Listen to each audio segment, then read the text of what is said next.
59 সূরা হাশর রুকু 3 আয়াত 24 মাদানী। দয়াময় মেহেরবান আল্লাহর নামে। মহাবিশ্বের সব কিছুই আল্লাহর পবিত্রতা ও মহিমা ঘোষণা করে। তিনি মহাপরাক্রমশালী, প্রজ্ঞাময়। তিনি কিতাবীদের মধ্যে সত্য অস্বীকারী সম্প্রদায়কে প্রথম সমাবেশেই তাদের বাসভূমি থেকে বের করে দিয়েছিলেন। হে বিশ্বাসীরা, তোমরা কল্পনাও করতে পারোনি যে ওরা নির্বাসিত হবে।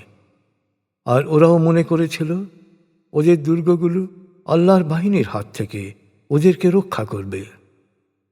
কিন্তু আল্লাহর শাস্তি এলো একেবারেই অপ্রত্যাশিত দিক থেকে। ফলে ওদের অন্তরে ত্রাসের সঞ্চার হল। ওদের বাড়িঘর ওদের নিজেদের ও বিশ্বাসীদের হাতে ধ্বংস হয়ে গেল। অতএব হে চক্ষুষ্মানরা, তোমরা এ থেকে শিক্ষা গ্রহণ করো। আল্লাহ ওদেরকে নির্বাসিত করার সিদ্ধান্ত না নিলে দুনিয়াতেই অন্য শাস্তি দিতেন, আর পরকালে তো ওদের জন্য রয়েছে জাহান্নামের আযাব। কারণ ওরা আল্লাহ ও তার রাসূলের বিরোধিতা করেছিল। আর কেউ আল্লাহর বিরোধিতা করলে আল্লাহ শাস্তি দানেও কঠোর। তোমরা যে খেজুর গাছগুলো কেটে ফেলেছ এবং না কেটে যে গাছগুলো রেখে দিয়েছ, সবই তোমরা করেছ আল্লাহর অনুমতিক্রমে, যাতে দুরাচারীদের লাঞ্ছনা বাস্তব রূপ পায়। তবে মনে রেখো, আল্লাহ নির্বাসিত ইহুদিদের কাছ থেকে তার রাসূলকে যে যুদ্ধলাব্ধ সম্পত্তি দিয়েছেন, তার জন্যে তোমরা ঘোড়ায় বা উটে চড়ে যুদ্ধ করনি। আল্লাহ যার ওপর ইচ্ছা তার রাসূলদের কর্তৃত্ব দেন। আল্লাহ সর্ববিষয়ে সর্বশক্তিমান। আল্লাহ এই জনপদ থেকে তার রাসূলকে গনিমত হিসেবে যা দিয়েছেন, তা আল্লাহর, তার রাসূলের আত্মীয় স্বজনের, এতিমদের, অভাবীদের ও মুসাফিরদের জন্যে, যাতে করে তোমাদের বিত্তবানদের মধ্যেই ধন সম্পত্তি আবর্তিত না হয়। রাসূল যা কিছু তোমাদের দান করেন গ্রহণ করো, আর যা নিষেধ করেন তা চাওয়া থেকে বিরত থাকো। সব সময় আল্লাহ সচেতন থেকো। আল্লাহ শাস্তিদানেও কঠোর। একইভাবে যুদ্ধলাব্ধ সম্পত্তির অংশ বিশেষ অভাবী মুহাজিরদের জন্যে, যারা নিজেদের ঘর বাড়ি ও সম্পত্তি থেকে বিতাড়িত হয়েছে, যারা আল্লাহর অনুগ্রহ ও সন্তুষ্টি কামনা করে, যারা আল্লাহ ও তার রাসূলের সাহায্যে সদা প্রস্তুত থাকে, এরা সত্যাশ্রয়ী। একইভাবে যুদ্ধলব্ধ সম্পত্তির অংশ বিশেষ অভাবী মুহাজিররা আসার আগে যারা বিশ্বাসে স্থাপন করে এ শহরেই বসবাস করছিল, তাদের জন্যে। এরা মুহাজিরদের ভালোবাসে ও মুহাজিরদেরকে যা দেয়া হয়েছে তা নিয়ে ঈর্ষান্বিত নয়।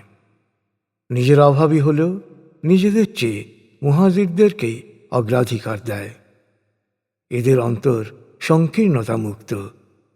এরাই সফল কাম। যারা এদের পরে বিশ্বাসে স্থাপন করেছে, তারা প্রার্থনা করে, হে আমাদের প্রতিপালক, আমাদেরকে ও বিশ্বাসী অগ্রণীদের তুমি ক্ষমা করো। বিশ্বাসীদের ব্যাপারে সকল প্রকার হিংসা বিদ্বেষ থেকে আমাদের অন্তরকে মুক্ত রাখো। হে আমাদের প্রতিপালক, তুমি অতি স্নেহশীল, পরম দয়ালু। তুমি কি মুনাফিকদের অবস্থা দেখোনি? ওরা কত সুন্দরভাবে ওদের মিত্র পূর্বতন কিতাবী সত্য অস্বীকারীদের বলেছিল, তোমরা বহিষ্কৃত হলে আমরাও তোমাদের সাথে দেশ ত্যাগ করব। তোমাদের ব্যাপারে কখনো কারো কথা মানব না। তোমরা যদি আক্রান্ত হও, তবে আমরা অবশ্যই তোমাদের সাহায্য করব। কিন্তু আল্লাহ সাক্ষ্য দিচ্ছেন, ওরা মিথ্যাবাদী। আসলে ওদের তাড়িয়ে দিলে মুনাফিকরা ওদের সাথে দেশ ত্যাগ করবে না, আর ওরা আক্রান্ত হলেও ওদের কোনো সাহায্য করবে না। এমনকি সাহায্য করতে এলেও পালিয়ে যাবে। সত্য অস্বীকারীরা কোনো সাহায্যই পাবে না। হে বিশ্বাসীগণ, ওরা আল্লাহকে যতটা না ভয় করে, এখন তোমাদের প্রতি ওদের ভয় তার চেয়ে অনেক বেশি, কারণ সত্য অনুধাবনে ওরা ব্যর্থ হয়েছে। দুর্গ বা প্রাচীরের অভ্যন্তরে অবস্থান নেওয়া ছাড়া ওরা কখনো একযোগেও তোমাদের বিরুদ্ধে যুদ্ধ করতে সক্ষম হবে না। ওদের পরস্পরের মধ্যেই প্রবল বিরোধ রয়েছে। তুমি মনে করো ওরা একজোট, আসলে ওদের মনের কোনো মিল নেই, কারণ ওরা ওদের সহজাত বিচার বুদ্ধিও প্রয়োগ করেনি। হে বিশ্বাসীগণ, এদের ঠিক আগে যারা তাদের কৃতকর্মের শাস্তির স্বাদ গ্রহণ করেছে, তাদের মতোই হবে তোমাদের এই দুই ধরনের শত্রুদের পরিণতি। পরকালে ওদের জন্য রয়েছে যন্ত্রণাদায়ক শাস্তি।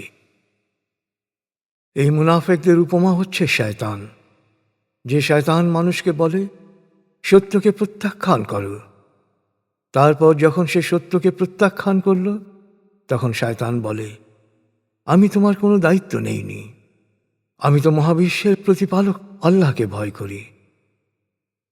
শেষ পর্যন্ত সত্য অস্বীকারী ও মুনাফেক উভয়েরই গন্তব্য হবে জাহান্নাম। সেখানে ওরা থাকবে চিরকাল। এটাই জালেমদের কর্মফল।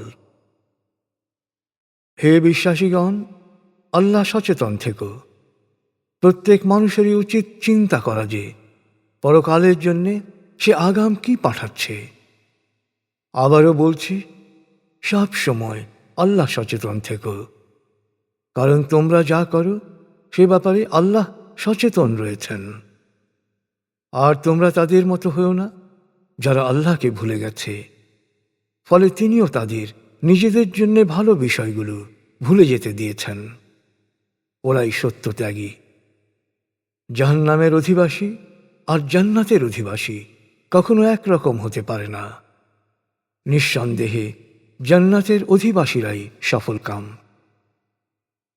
আমি যদি কোরআনকে পাহাড়ের উপর নাজিল করতাম, তাহলে তুমি দেখতে আল্লাহর ভয়ে পাহাড় নুয়ে পড়েছে, টুকরো টুকরো হয়ে গেছে। আমি এসব দৃষ্টান্ত উপস্থাপন করছি যাতে মানুষ চিন্তা করতে শেখে। তিনি আল্লাহ, তিনি ছাড়া কোনো উপাস্য নেই। তিনি অদৃশ্য ও দৃশ্যের পরিজ্ঞাতা। তিনি দয়াময়, তিনি মেহেরবান। তিনি আল্লাহ, তিনি ছাড়া কোনো উপাস্য নেই। তিনি মালিক, তিনি পবিত্র, তিনি শান্তিদাতা, তিনি নিরাপত্তা বিধায়ক, তিনি রক্ষক, তিনি মহাপরাক্রমশালী, তিনি প্রবল, তিনি মহামহিম। ওরা যা কিছু শরীক করে তা থেকে তিনি পবিত্র, মহান। তিনি আল্লাহ, তিনি সৃষ্টিকর্তা, তিনি স্থপতি, তিনি আকৃতি ও রূপদাতা। সব সুন্দর নামই তার। মহাবিশ্বের সব কিছুই তার পবিত্রতা ও মহিমা ঘোষণা করে। তিনি মহাপরাক্রমশালী, প্রজ্ঞাময়।